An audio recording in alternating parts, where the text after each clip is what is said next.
전남 영광에 가면 아마 들어보셨을 건데요. 염산교회라는 곳과 야월교회라는 곳이 있습니다. 이 두 교회는 한국 전쟁 당시에 엄청나게 많은 성도님들이 순교한 교회입니다. 염산교회는 77분의 성도님이, 그리고 야월교회는 65분의 성도님이 순교를 했습니다. 특별히 야월교회 같은 경우는 이 65명이 전 교인입니다. 그러니까 이 야월교회가 있는 지역에 예수를 믿는 사람이 다 죽은 겁니다. 경기도 화성의 제암리 교회는 일본 군인들이 23명의 기독교인들을 만세 사건을 일으켰다는 명목으로 에베당에다가 몰아넣고 불을 질러 태워 죽이는 사건이 있었습니다. 그리고 빠져나온 사람들은 이렇게 총으로 쏴서 죽였죠. 저는 이제 개인적으로 염산교회와 또 화성에 있는 제암리 교회를 방문해 본 적이 있는데요. 그때 당시 성도님들, 당시 교인들은 어떤 심정이었을까요? 하나님은 살아계신 하나님이신데 어떻게 이런 일이 있을 수 있나? 아마도 그런 생각들을 하게 됐을 겁니다. 우리도 어떤 어려운 일이 닥치면 여러분, 하나님이 살아계시는데 어떻게 이러실 수 있나, 이런 생각이 종종 들 수 있지 않습니까? 하나님을 믿지 않는 주변 사람들은 또 그 사건을 보면서 어떤 생각을 했을까요? 아, 예수 믿으면 저렇게 죽는구나, 이런 생각을 하지 않았겠습니까? 그래서 이 야월교회 혹은 염산교회, 이 주변 지역들은 당시 한동안 전도가 되지도 않았다고 합니다. 우리가 예수를 믿고 살아가는 동안에 이런 일을 겪을 때가 있습니다. 뭐 순교 당하냐 안 당하냐 그것보다도 우리의 마음 안에 하나님 살아 계시는가, 도대체 어떻게 이런 일을 그냥 지켜만 보고 계실 수 있는가. 그래서 어떤 성도들은 그런 어려운 일을 당할 때 예수님을 부인하고 하나님을 떠나가기도 합니다. 사실 제 동생이 죽고 또 저 5년 후에 저희 아버지가 돌아가셨을 때 저희 누님이 한 말입니다. 하나님이 살아 계시다면 어떻게 우리 집에 이런 일이 일어날 수 있는가? 나는 그런 하나님을 믿을 수 없다. 그 길로 교회를 떠난 것이 벌써 30년이 다 되어 갑니다. 목회를 하면서도 저희 누님은 항상 제 마음 안에 얹혀 있는 이런 돌과 같습니다. 실제로 하나님이 살아계시지 않는 것 같은 완전한 절망 상태, 영적으로 파산한 것 같은 그러한 상태에 빠질 수가 있습니다. 오늘 시편 69편은 다윗이 지금 그러한 상태를 맞이했다는 것을 기록을 하고 있습니다. 1절부터 3절을 보면 다윗이 자기의 심정을 무엇으로 표현하냐면 물에 빠져서 곧 익사할 것 같은 그런 상태로 표현을 합니다. 1절부터 보겠습니다. 하나님, 나를 구원해 주십시오. 목까지 물이 찼습니다.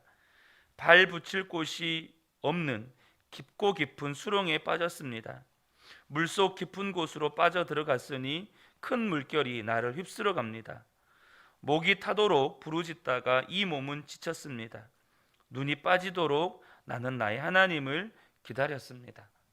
지금 다윗이 거의 영적으로 파산 상태에 이르렀는데 정말 목이 터지도록 또 눈이 빠지도록 하나님께 부르짖고 기다렸지만 하나님은 또 아무런 역사를 하지 않으시는 겁니다. 4절과 5절을 보면 다윗 주변에 다윗을 미워하고 죽이려는 사람들이 지금 넘쳐나는 겁니다. 6절과 7절을 보면 부모, 형제, 친척조차 다윗을 다 버렸습니다. 그리고 9절에서 12절을 보면 다윗은 내가 하나님을 그렇게 사랑하고 또 사모했던 열정 때문에 모욕을 당하고 사람들로부터 조롱당한다고 말을 합니다. 9절부터 12절을 보겠습니다. 주의 집에 쏟은 내 열정이 내 안에서 불처럼 타고 있습니다. 그러나 주님을 모욕하는 자들의 모욕이 나에게로 쏟아집니다. 내가 금식하면서 울었으나 그것이 오히려 나에게는 조롱거리가 되었습니다. 내가 베옷을 입고서 슬퍼하였으나 오히려 그들에게는 말거리가 되었습니다. 성문에 앉아있는 자들이 나를 비난하고 술에 취한 자들이 나를 두고서 빈정거리는 노래를 지어 흥얼거립니다. 그래서 다윗이 이런 버림받은 심정을 20절과 21절에 노래합니다. 수치심에 갈기갈기 찢어진 내 마음은 아물 줄을 모릅니다. 동정받기를 원했으나 아무도 없었고 위로받기를 원했으나 아무도 찾지 못했습니다. 배가 고파서 먹을 것을 달라고 하면 그들은 나에게 독을 타서 주고 목이 말라 마실 것을 달라고 하면 나에게 식초를 내주었습니다. 여러분 69편을 여러분들이 지금까지 신앙생활을 하면서 성경을 안 읽은 게 아니시기 때문에 읽으셨겠지만 이렇게 자세히 한번 성경을 면밀히 들여다보신 적은 아마 없었으리라고 생각이 됩니다. 지금 다윗의 심정이 지금 이러하였습니다. 그가 하나님을 향해서 불태웠던 모든 열정들이 믿지 않는 자들에게 조롱거리가 되고 웃음거리가 되고 술 취한 술주정뱅이의 흥얼거리는 노래가 되어버렸다는 겁니다. 근데 여러분 순교의 현장, 그러니까 한국 교회사 안에 순교의 현장들이 정말 많잖아요. 그런 순교의 현장에 가보면 이 말씀이 그냥 실제입니다. 염산교회 같은 경우에는 공산군들이 성도들 목에다가 호박돌을 매달아 놓고 물에 빠뜨려 죽였습니다. 그렇게 빠뜨려 죽였어요. 믿지 않는 사람들은 그것들을 다 지켜보고 있는 겁니다. 예수 믿으면 저렇게 죽는다. 절대 예수 믿지 마라. 여러분 근데요, 이런 상황에서 과연 저와 여러분은 믿음을 지킬 수 있겠느냐 하는 겁니다.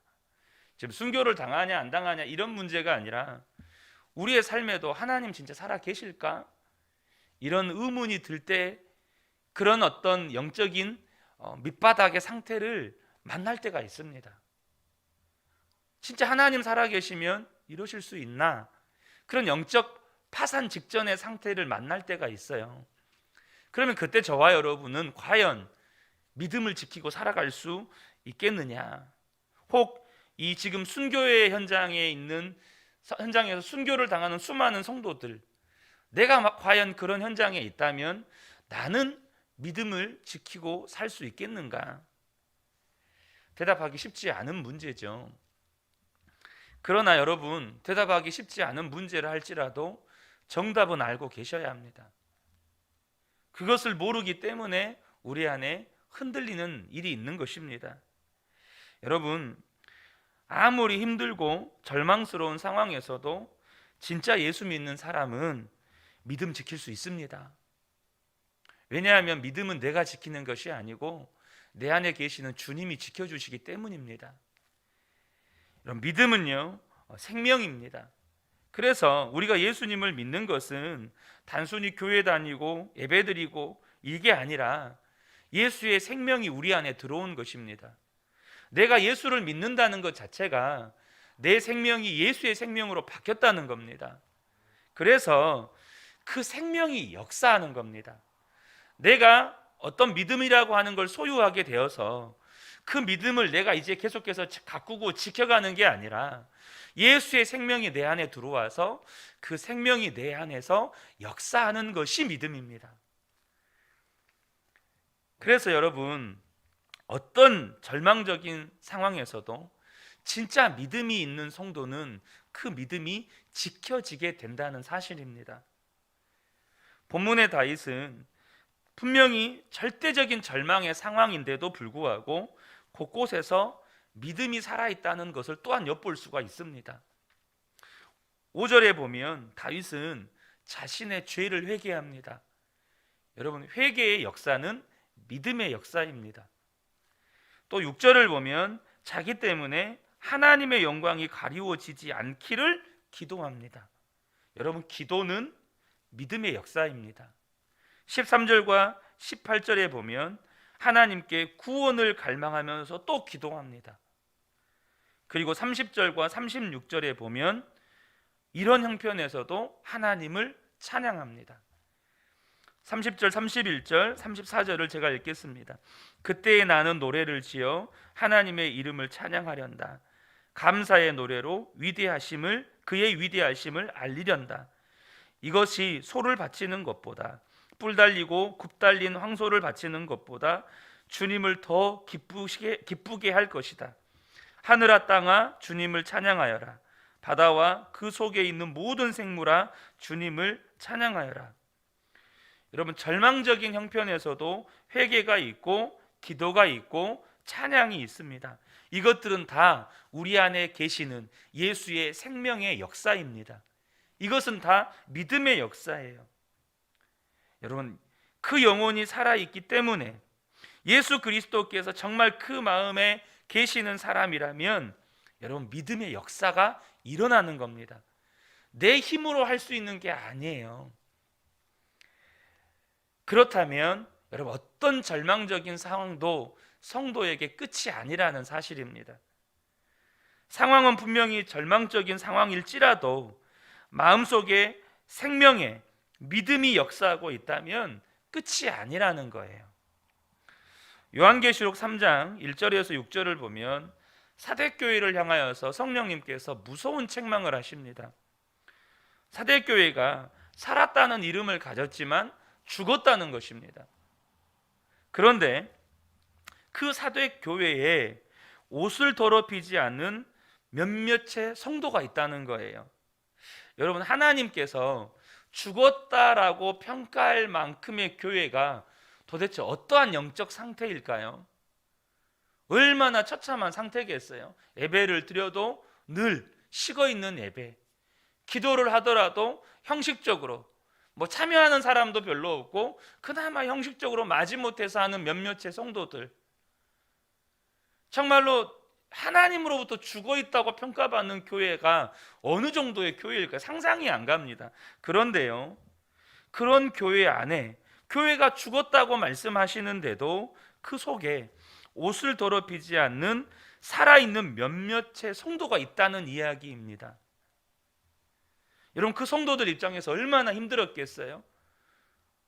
강단에서 선포되는 메시지는 하나도 은혜가 안 되고, 찬양을 불러도 교회는 늘 식어있고, 교회에 뭔가 살아서 움직이는 듯한 어떤 역사들도 보이지 않고, 여러분, 그런데도요 분명한 것은 있습니다. 그 교회가 죽었다, 예수님이 떠났다. 그런데도 그 속에 거룩한 옷을 입은, 옷을 더럽히지 않은 몇몇의 성도가 있다는 것, 이것을 한 개인에게 비유한다면 아무리 상황과 형편이 어려워도 예수를 믿는 게 분명하다면 우리 안에는 생명의 역사가 있다는 겁니다. 사랑하는 성도 여러분, 전 성도가 순교했던 이 야월교회, 지금은 그 교회 장로님이신 분이 계시는데요, 이 장로님이 9살 때 이 야월교회 전 성도가 순교하는 걸 봤대요. 공산군에게 죽임을 당하는 걸 봤대요. 그럼 9살 먹은 이 아이의 입장에서 예수는 믿어야 될 거예요, 안 믿어야 될 거예요? 절대 믿으면 안 되는 거예요. 근데요, 예수 믿는 사람이 한 명도 없는 그 지역에 그 9살 소녀는 예수님을 믿고 그 야월교회 장로가 됐어요. 이게 무슨 말이죠? 생명은 여전히 역사하고 있다는 거예요. 예수님은 여전히 그곳에서 역사하고 계셨다는 것입니다. 우리가 어떤 상황에 만나서 정말로 이제 죽겠구나, 내 인생 끝났구나 라고 하는 상황일지라도 낙심하지 말아야 할 이유, 절망하지 말아야 할 이유가 우리 안에 살아있는 예수 그리스도께서 역사하고 계시다는 겁니다. 제가 지금 24살 때 제가 이제 다리를 다치고 영적으로 완전한 밑바닥이 되었을 때 지금 생각해 보면 하나님께서 여전히 내 안에 역사하고 계셨구나라고 하는, 예수 생명의 역사가 있었구나라고 하는 것이 하나가 있습니다. 그게 뭐냐면, 제가 하나님 앞에 얼마나 원망을 했는지 몰라요. 저희 누님은 고등학교 2학년 때 그때 하나님 안 계신다 하고 떠났지만, 저는 24살 때 이제 동생 죽고 아버지 돌아가시고 또 경제적인 어려움 때문에 누나가 자살까지 선택을 하고 이런 것들을 쭉 지켜봐 오면서 이제는 내 건강마저 하나님께서 가지고 가셨을 때 그냥 하나님을 향해서 엄청나게 원망했어요. 그래서 하나님한테 더 이상 하나님 내 삶에 간섭하지 마세요. 근데 여러분, 그렇게 하나님을 향해서 하나님 더 이상 내 삶에 간섭하지 마세요라고 부르짖을 수 있는 것조차도 생명의 역사라는 겁니다. 그렇게 하나님을 향해서 부르짖고 원망하는 것조차도 생명의 역사라는 거예요. 그러면서 한켠에 제 마음 가운데 여전히 남아있는 생각, 그래도 지옥은 가지 말아야지. 그래도 내가 지옥은 가지 말아야지. 여러분, 이게 무슨 역사일까요? 내 안에 계시는 예수의 생명의 역사라는 것입니다. 요한계시록 3장 7절에서 13절을 보면 빌라델비아 교회의 이야기가 나옵니다. 그런데 이 빌라델비아 교회에 대해서는 예수님이 칭찬만 하십니다. 그 칭찬의 내용이 뭐냐면 8절에 보면 내가 내 행위를 아노니 네가 작은 능력을 가지고서도 내 말을 지키며 내 이름을 배반하지 아니하였도다. 분명히 예수님이 말씀하실 때 빌라델비아 교회는 작은 능력밖에 없는 교회입니다. 근데 이 빌라델비아 교회의 성도들은 그 작은 능력을 가지고도 하나님의 이름을 배반하지 않았고 하나님의 말씀을 지키면서 살았습니다. 무엇을 말씀해 주는 겁니까? 사람들이 보기에 별 볼 일 없고 작은 능력을 가진 성도들도 여러분 얼마든지 믿음을 지켜갈 수 있다는 거예요. 그러니까 이거는 내가 얼만큼 능력이 있냐 없냐의 문제가 아니라 내 안에 진짜 예수를 믿는 믿음, 예수의 생명이 있냐 없냐의 문제라는 것입니다. 사랑하는 성도 여러분, 제가 볼 때 우리 교회도 능력이 작습니다. 능력이 크지 않아요. 근데 하나님이 능력이 작냐 크냐를 보지 않고 우리 안에 진짜 예수를 믿는 믿음, 예수의 생명이 있느냐 없느냐를 보신다는 거예요. 예수의 생명, 예수님을 믿는 믿음이 있으면 그 믿음은 반드시 역사하여서 우리의 삶에 반드시 그 생명의 열매를 맺는다는 겁니다. 신안증도의 문중경 전도사님, 그분은 여자이기 때문에 거의 배운 것도 없습니다. 배울 수가 없었습니다. 시집간 첫날 밤에 남편에게 소박을 맞았습니다. 그래서 삭바느질로 겨우 입에 풀칠하며 살았습니다. 그런데 이분이 예수님을 믿었어요. 그래서 고향에 가서 복음을 전하기 시작했는데 이분을 통해서 세워진 교회가 100개가 넘습니다. 이분이 사역했던 신안 증도가 있는 이 증도교회, 이 증도는 섬 주민의 90% 이상이 예수 믿습니다. 술이 안 팔리고 담배가 안 팔립니다. 섬 지역인데 제사가 없습니다. 한 분을 통해서, 예수 생명을 소유한 한 사람을 통해서 하나님은 그렇게 일하십니다. 오늘 말씀의 결론으로 우리가 정말로 붙들어야 될 것이 무엇이고 우리가 정말로 바라보아야 할 것이 무엇인지를 말씀해 주는 성경 구절 한 구절을 우리가 읽고 말씀을 마쳤으면 좋겠습니다. 함께 말씀을 좀 찾아보았으면 좋겠습니다. 고린도전서 1장 22절에서 24절입니다. 고린도전서 1장 22절에서 24절, 우리 한 목소리로 읽겠습니다. 유대인은 표적을 구하고 헬라인은 지혜를 찾으나 우리는 십자가에 못 박힌 그리스도를 전하니 유대인에게는 거리끼는 것이요 이방인에게는 미련한 것이로되 오직 부르심을 받는 자들에게는 유대인에게나 헬라인에게나 그리스도는 하나님의 능력이요 하나님의 지혜니라. 아멘. 여러분 오직 십자가에 달리신 예수 그리스도가 저와 여러분의 능력이고 지혜인 줄로 믿습니다. 우리 안에 예수의 생명이 있다면 우리가 가지고 있는 능력의 어떠함과 상관없이 생명의 역사는 반드시 나타나고 우리의 삶의 열매로 맺게 되는 것입니다. 이 아침에 저와 여러분이 예수 안에 다시 한번 살아가는 은혜의 삶을 살아가시기를 주님의 이름으로 축복합니다. 아멘. 기도하겠습니다.